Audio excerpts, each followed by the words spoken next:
एक थी राजकुमारी। एक बार की बात है कि तीन दोस्त थे।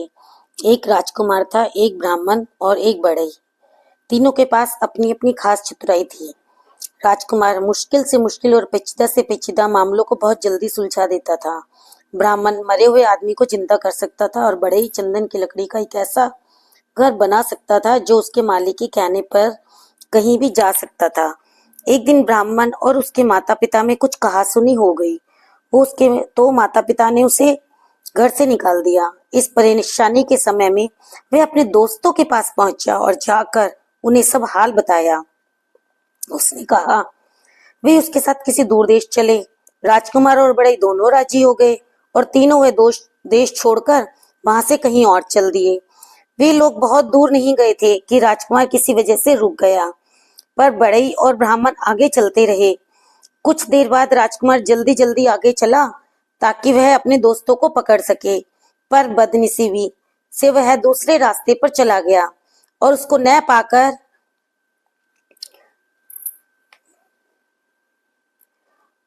वह इस आशा में चलता रहा कि वह अपने दोस्तों को ढूंढ लेगा।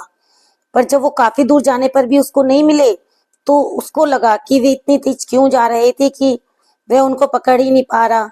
पर इस बीच ब्राह्मण और बढ़ई दोनों बहुत धीरे धीरे चल रहे थे।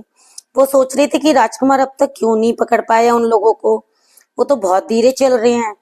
यह सोचकर उन्होंने आशा छोड़ दी कि शायद उसको घर की याद आ गई होगी और वो वापस चला गया होगा। चलते चलते राजकुमार एक बहुत बड़े मैदान में आ गया जिसके बीच में एक बहुत बड़ा मकान था।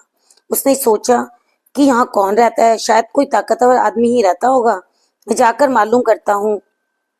सोचते हुए वह उस मकान के दरवाजे तक गया और दरवाजा खटखटाया तो बहुत ही सुंदर लड़की ने दरवाजा खोला और बड़ी मीठी आवाज में उसको अंदर आने के लिए कहा।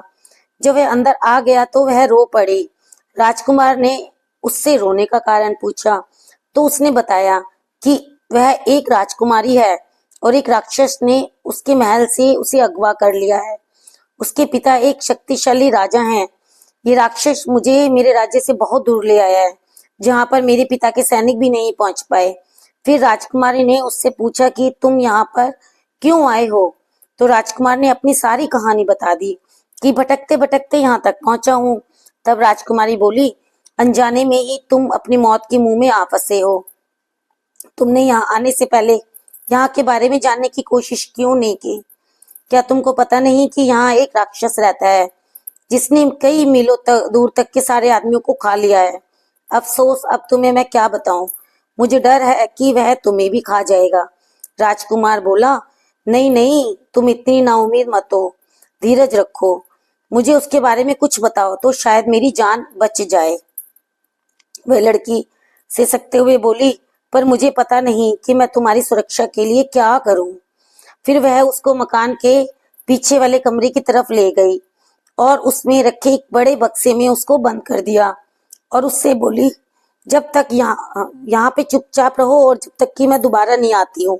भगवान तुम्हारी रक्षा करे। शाम को राक्षस लौटा। उसकी तेज सूंघने की ताकत थी, तो उसकी ताकत ने उसे बता दिया कि वहां कोई आदमी मौजूद है। उसने लड़की से पूछा, क्या तुम्हारे अलावा यहाँ कोई और भी आदमी है? कौन है? कहाँ है वो? जल्दी बताओ, मुझे बहुत जोर की भूख लगी है। लड़की बोली, लगता है तुम्हारी तबीयत ठीक नहीं है, यहाँ कोई आदमी नहीं आया। तुम क्या समझते हो कि यहाँ आने की कोई हिम्मत करेगा जो सारी दुनिया के लिए भयानक है? यह सुनकर राक्षस चुप हो गया। तो लड़की ने देखा कि उसके शब्दों का असर उस पर हो रहा है, तो उसकी हिम्मत और बढ़ गई। तो वो बोली, तुम मुझे रोज इस घर में अकेला छोड़ जाते हो और जब तुम चले जाते हो तो मुझे यही पता नहीं होता कि तुम कब वापस लौटोगे। कभी कभी मुझे लगता है कि शायद तुम कभी वापस नहीं लौटोगे और तब मैं सोचती हूँ कि मैं किधर जाऊंगी, क्या करूंगी। तुम्हारी वजह से लोग मुझसे नफरत करते हैं, तो मुझे लगता है कि किसी दिन वे मुझे मार ही देंगे। तुम ही मुझे बताओ, क्या मुझे डरने की जरूरत नहीं है? राक्षस बोला, तुम्हें डरने की कोई जरूरत नहीं है, क्योंकि मैं कभी नहीं मरूंगा। फिर उस बिल्डिंग के एक बहुत बड़े खंबे की तरफ इशारा करते हुए वह बोला, जब तक यह खंबा ना टूट जाए मैं नहीं मर सकता हूँ। और यहाँ कौन है जो यह बात जाने।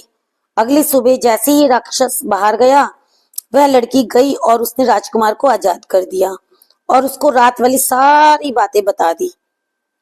राजकुमार ये सब सुनकर बहुत खुश हुआ।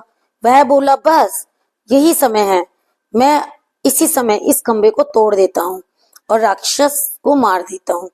ऐसा कहकर उसने खंबे को मार मार कर तोड़ दिया जब तक उसके सैकड़ों टुकड़े न हो गए।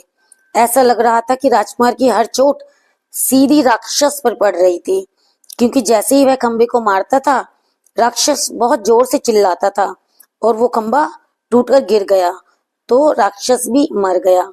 अब राजकुमार ने उस सुंदर लड़की से शादी कर ली और उसके साथ उस घर में रहने लगा। आसपास के लोगों को जब राक्षस के मरने का पता लगा तो वो वहां आए और उसे धन्यवाद किया।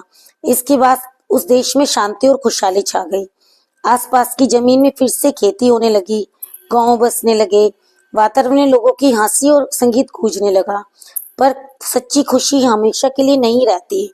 एक दिन वह लड़की अपने घर की एक खिड़की के सामने अपने बाल संवार रही थी। बाल संवार कर कंघी उसने खिड़की की दीवार पर रख दी कि एक कौवा वहां आया और उसने उस कंघी को ले उड़ा। वह उसको बहुत दूर समुद्र के पास लेकर उड़ गया और वहां जाकर उसने उसे पानी में गिरा दिया। वहां उसको एक बड़ी सी मछली ने निगल लिया।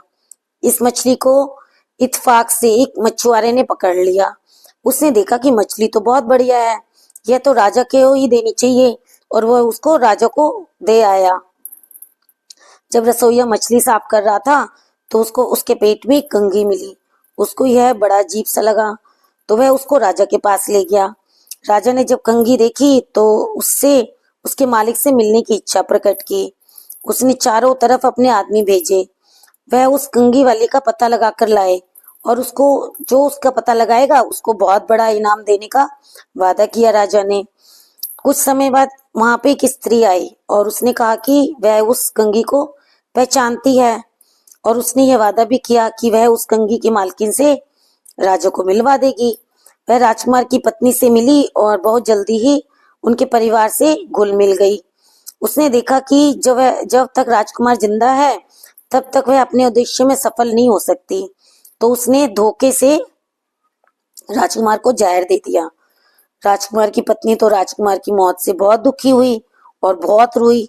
उसके इतना दुखी होने पर लोगों को लगा कि ये तो मर ही जाएगी, पर उसने इसकी लाश को नहीं छोड़ा। उसने उसको एक मजबूत बॉक्स में बंद करके अपने घर के पीछे के कमरों में रख दिया। उसने अपने पति से उसके दो दोस्तों के बारे में अक्सर सुना था कि वो क्या कर सकते हैं। उसको यह आशा थी कि एक दिन वह उनसे जरूर मिलेगी और अपने पति को जिंदा करवा लेगी।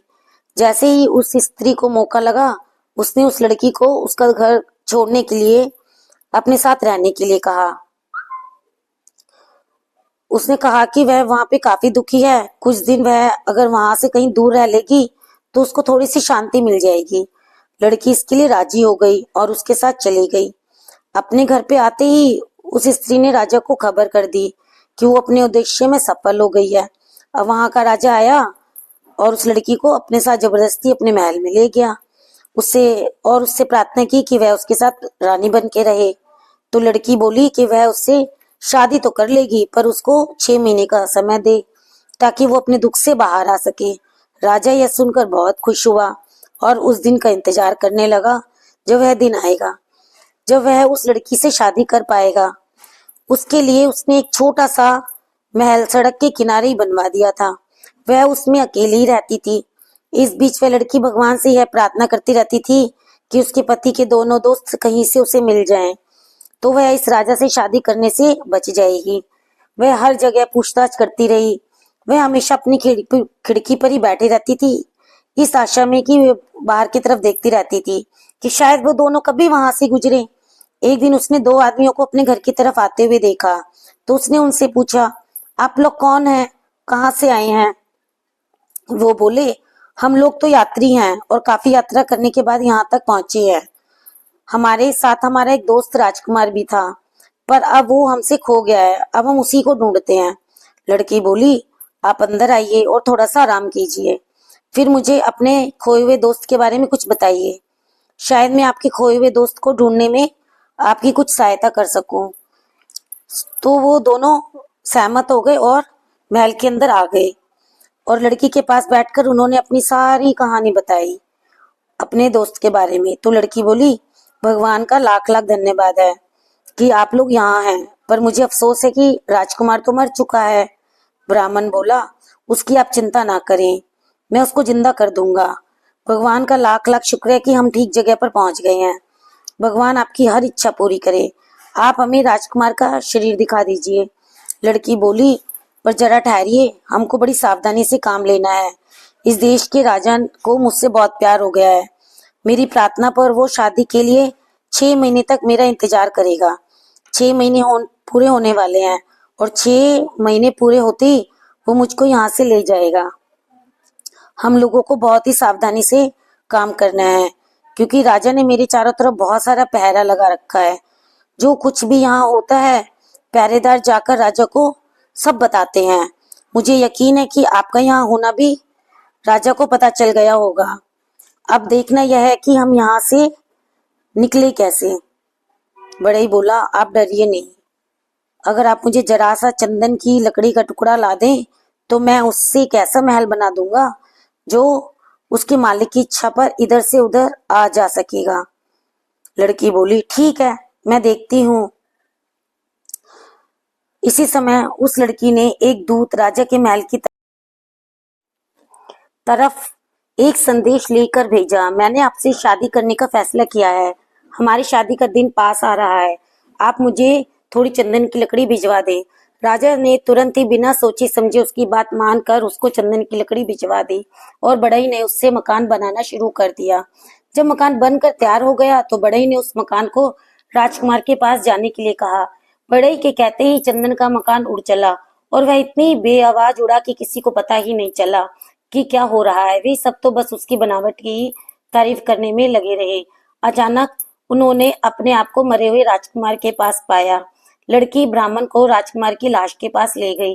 ब्राह्मण ने बस उससे अपना हाथ छुआया कि वह जिंदा हो गया। सब लोगों में खुशी की लहर दौड़ गई। राजकुमार, और राजकुमार और उसके दोनों दोस्त राजकुमारी के पिता के राज्य में गए।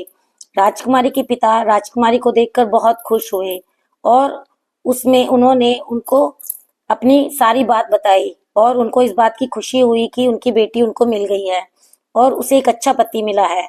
और उसने उनको कुछ दिन अपने साथ रखा, फिर खूब सारा धन देकर विदा कर दिया। उसके बाद वो तीनों दोस्त अपने राज्य में वापस आ गए। राजकुमारी भी उनके साथ आ गई। राजा और रानी अपने बेटे को देखकर बहुत खुश हुए। फिर प्रजा भी अपने राजकुमार को देखकर बहुत खुश हुई। राजकुमार ने वादा किया कि वह फिर कभी अपने राज्य को छोड़कर नहीं जाएगा। उसके बाद ब्राह्मण ने अपने माता पिता से माफी मांग ली। उन्होंने उसे माफ कर दिया। फिर उसकी और बड़े की भी शादी हो गई और उनके परिवार बस गए और सभी राजी खुशी रहने लगे। थैंक यू दोस्तों।